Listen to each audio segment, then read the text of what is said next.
My name is Ricky Darnell Godfrey. 31 years ago, I was wrongfully convicted for a crime that I did not commit. I share this with you because far too many people are like me, and our voices continue to go unheard. So, as I share my story with you, I just want to share a few factors with you that contributed to my wrongful conviction. Starting with the police, who we later found out to be corrupt, the district attorney's office, the public defender office, and even the judicial bench, which is the judge. So, as I share this with you, I hope that you gain a better clarity and understanding as to how these wrongful convictions take place. Now, a wrongful conviction and the impact of ignorance is what we're addressing. So it said that the district attorney's office failure to present exculpatory evidence as required by section 939.7 lowercase a. Failing to inform jury of witnesses, first non-identification and witnesses' initial identification, her inconsistent description, and the inaccuracies of these descriptions in regard to Ricky D. Godfrey, which is me, resulted in substantial prejudice. Now, what I mean by that is, when this particular crime took place, the key witness who was with the individual who was murdered gave a description of the person that was responsible for this crime. She said that person was 5'3" tall, thin built, nappy hair with beady eyes, none of which fit my description. My description on the day in question was approximately 5'8" to 5'9", 180 to 185 pounds, clean shaved, with no beady eyes. You do the math on that. It also said, of course, ignorance is bliss. It is the most simplistic route to stand on the path of stupidity. When we don't know about a thing or we don't understand something presented to us, I believe the most honest thing for us to do is educate ourselves on the matter. This way, we become better informed about what it is that has been presented to us in the first place. When we rely upon assumptions without facts, you hear that? When we rely upon assumptions without facts, or when we run with the first narrative presented as the truth, and there's no proof behind it, what happens is we end up making an ass out of ourselves. Here's how. I am a husband, a father, a grandfather, son, brother, uncle, mental health advocate, criminal, social, and restorative justice activist.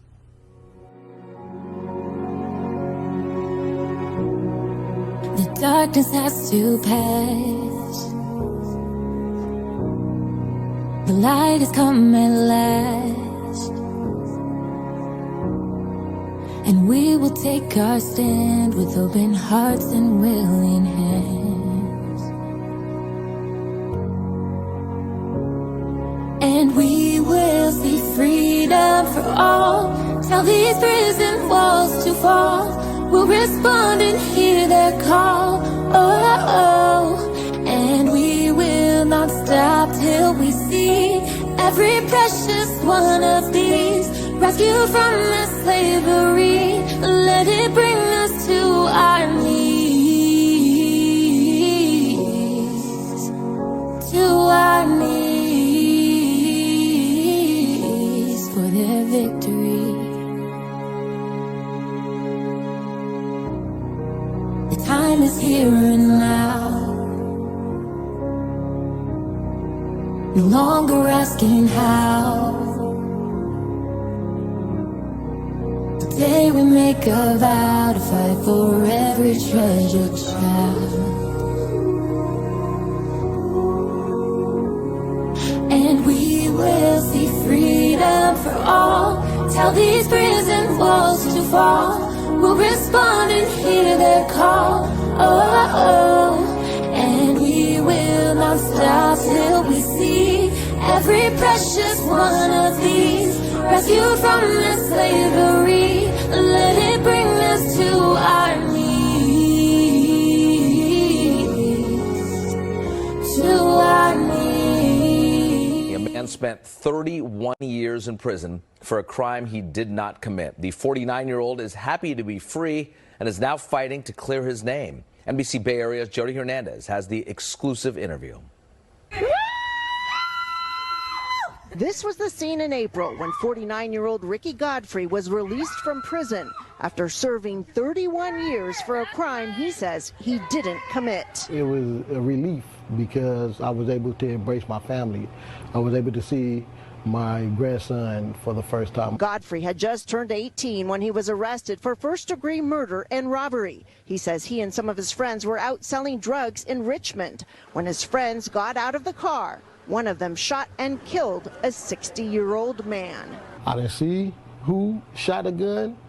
Wasn't aware of who shot a gun until the front seat passenger began to question the actual suspect and asking, what did you do that for? But Godfrey says his friends pinned the crime on him, and he suddenly found himself charged with murder.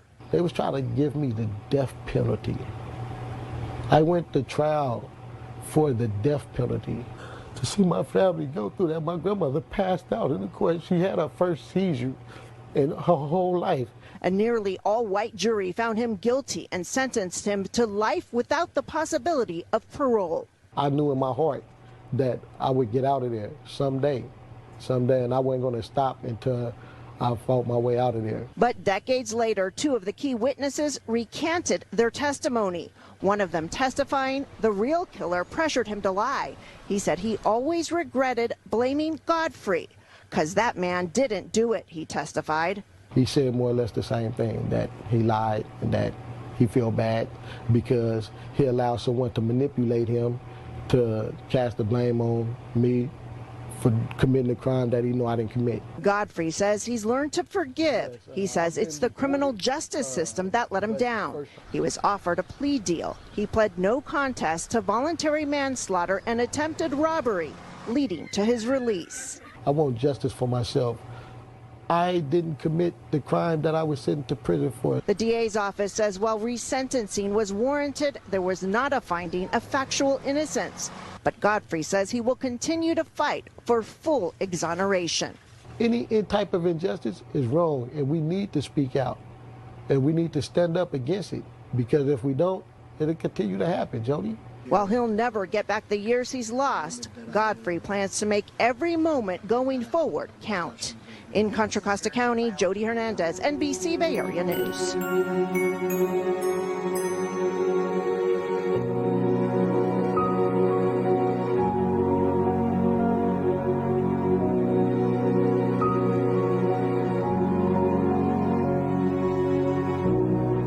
The darkness has to pass.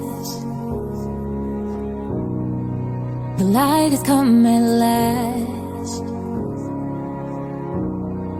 and we will take our stand with open hearts. Ricky's out! Ricky's out! Ricky's out! We on our way to the jail! What we And doing? we will see freedom for all. Till these prison walls to fall, we'll respond and hear their call. They said he out! He was here! And we will not stop till we see every precious one of these rescued from excited? the slavery. What we doing? Let it bring us What we to doing? our knees. Tell them what we doing. Tell them what we doing. Gonna go get Ricky. To our knees. Mama, your hands up.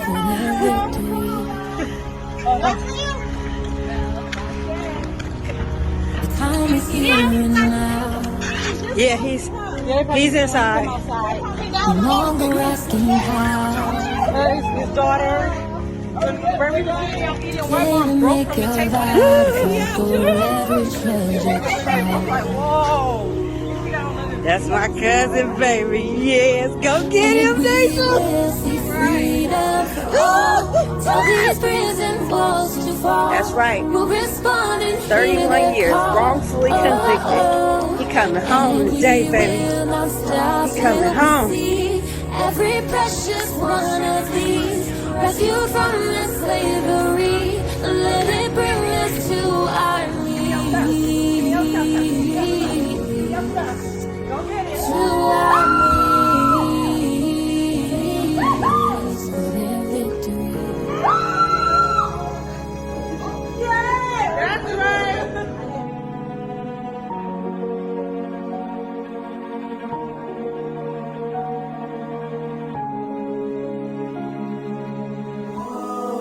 This is the sound of freedom for every child that needs us. This is the sound of freedom. All praises to the Most High. Will we choose to see Him? This is the sound of freedom for every child that needs us. This is the sound of freedom. Look at God. Will we choose to see them? And we will see freedom for all. Tell these prison walls to fall. We'll respond and hear their call. And we will not stop till we see every precious one of these, rescued from this slavery. Let it bring us to our knees, to our knees for their victory. This is the sound of freedom for every child that needs us. This is the sound of freedom. Will we choose to see them? And we will see freedom for all. Tell these prison walls to fall. We'll respond and hear their call.